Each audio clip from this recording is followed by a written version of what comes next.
Slick back.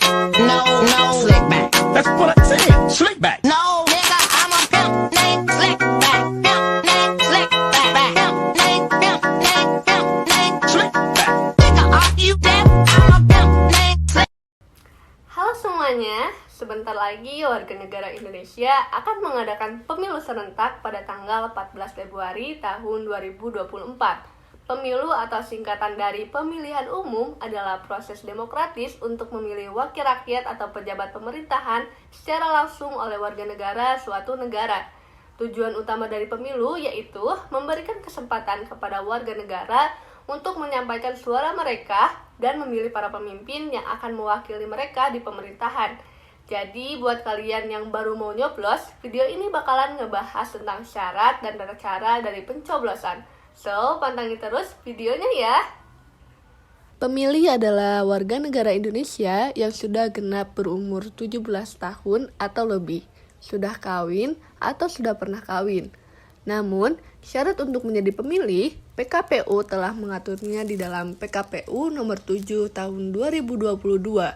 Syaratnya adalah: yang pertama, genap berumur 17 tahun atau lebih pada hari pemungutan suara, sudah kawin atau sudah pernah kawin. Yang kedua, tidak sedang dicabut hak pilihnya berdasarkan putusan pengadilan yang telah mempunyai kekuatan hukum tetap. Yang ketiga, berdomisili di wilayah Negara Kesatuan Republik Indonesia dibuktikan dengan KTP elektronik. Yang keempat, berdomisili di luar negeri yang dibuktikan dengan KTP elektronik, paspor, dan atau surat perjalanan laksana paspor.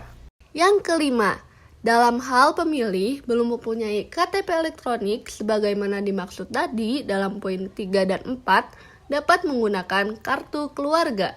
Yang keenam, tidak sedang menjadi prajurit Tentara Nasional Indonesia atau anggota kepolisian negara Republik Indonesia.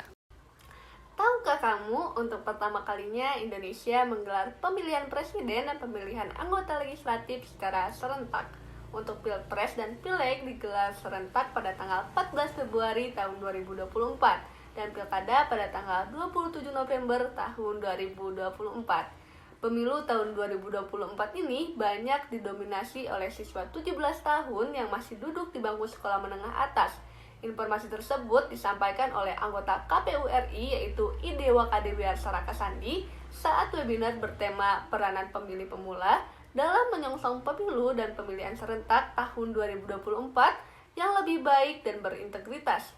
Sebagai pemilih, kamu perlu tahu tata cara pencoblosan saat pemilihan nanti.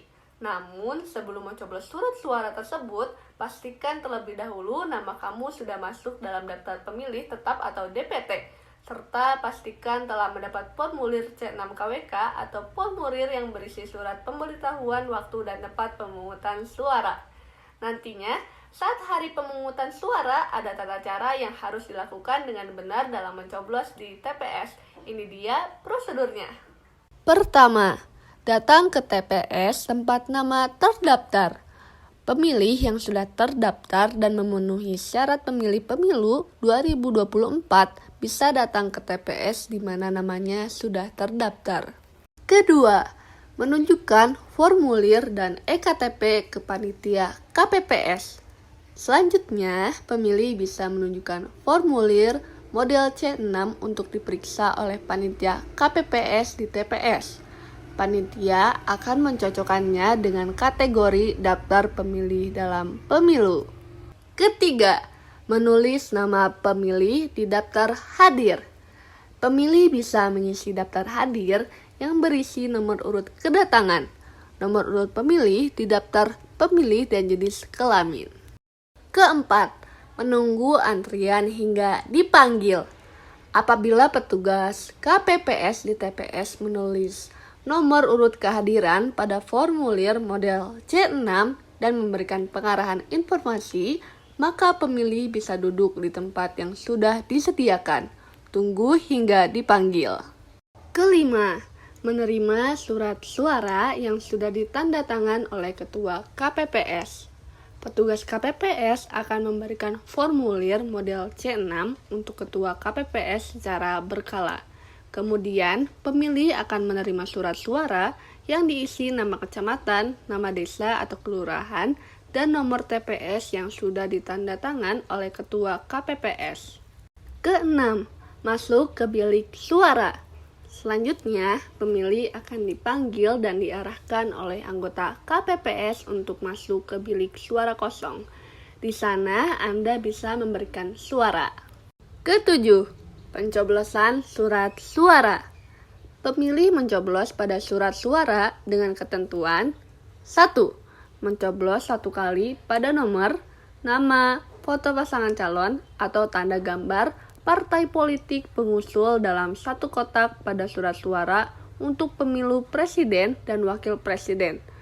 Kedua, mencoblos 1 kali pada nomor atau tanda gambar partai politik dan atau nama calon anggota DPR, DPRD Provinsi, DPRD Kabupaten atau Kota untuk pemilu anggota DPR.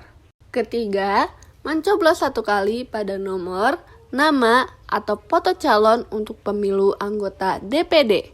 Dalam rapat di Komisi 2 DPR disepakati, surat suara yang akan digunakan sama dengan pemilu tahun 2019, yakni surat suara presiden dan wakil presiden berwarna abu-abu, surat suara anggota Dewan Perwakilan Daerah atau DPD berwarna merah, dan surat suara anggota DPR atau Dewan Perwakilan Rakyat berwarna kuning.